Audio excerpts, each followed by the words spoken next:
So అంటే 12 సంవత్సరాలు అవుతుంది మీరు బీజేపీలో జాయిన్ అయ్యి. సో కాంగ్రెస్లో ఉన్నప్పుడు బాగుందా, బీజేపీలో ఉన్నప్పుడు బాగుందా? అంటే కాంగ్రెస్కి అంటే లోతుగా చూసిన దాంట్లో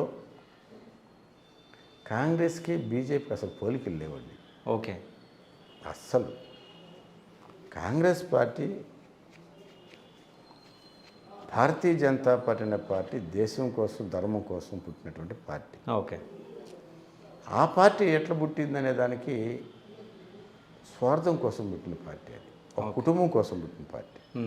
దేశం కోసమో ధర్మం కోసమో దేశ అభివృద్ధి కోసం ఏంటంటే ఇది హిందూ దేశం అండి. ఇది ఎవరు పరిపాలిస్తున్నారండి ఇన్ని రోజులు? నరేంద్ర మోడీ గారు రాకముందు అమాయక ప్రజలు ఇప్పుడు మొత్తం చరిత్ర తెలుసుకుంటున్నారు.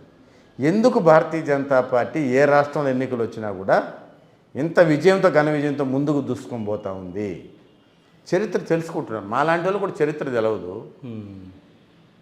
మాలాంటి వాళ్ళు భారతీయ జనతా పార్టీలోకి వచ్చామంటే ఒక ఆధ్యాత్మిక గురువు Pandit Ravishankar Guruji, heart of living తెలుసు కదా రవిశంకర్, ఆయన కూడా నాకు హితబోధ చేశారు 2013లో. నాయన నీ కాంగ్రెస్ వద్దు, మీలాంటి వాళ్ళు యువకులంతా బీజేపీలో ఉండాలా, దేశం కోసం పనిచేయాలి, మీరు ధర్మం కోసం పనిచేయాలా.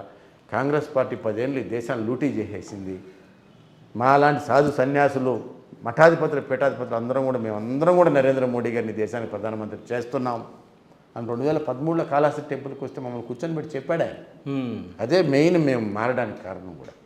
ఓకే. నాకు చిన్నప్పటి నుంచి హిందుత్వ పిచ్చండి. నాకు దేవుళ్ళు అంటే పిచ్చి. నేను చిన్నతనం నుంచి వినాయక చవితి ఉత్సవాలు ఎవడూ చేయడు రాష్ట్రంలో దేశం అంత చేస్తాను నేను కాళహస్తిలో చిన్నతనం నుంచి. మరి అంత అభిమానం పిచ్చి పెట్టుకోండి బీజేపీకి పోకుండా కాంగ్రెస్లో ఎందుకుంటాను చెప్పండి? మీరు కాంగ్రెస్లో ఎందుకు మరి? అంటే చిన్నతనం నా ఫ్రెండ్స్ నాకున్న నాయకత్వం అప్పుడు బీజేపీ మాకు బలం లేదు కదా. ఓకే. అంటే చిన్నప్పుడు ఏబీవీపీలో మా స్నేహితులంతా తిరిగేవాళ్ళు, వాళ్ళతో పాటు నేను కూడా ఏబీవీపీలో తిరిగేవాడిని. అంతేగాని అంత ఎక్కించుకునేవాడిని కాదు. ఓకే. నేను చెప్పాను ఒక ఆధ్యాత్మిక నన్ను కూర్చొని పెట్టి నా మైండ్కి ఎక్కించాడు.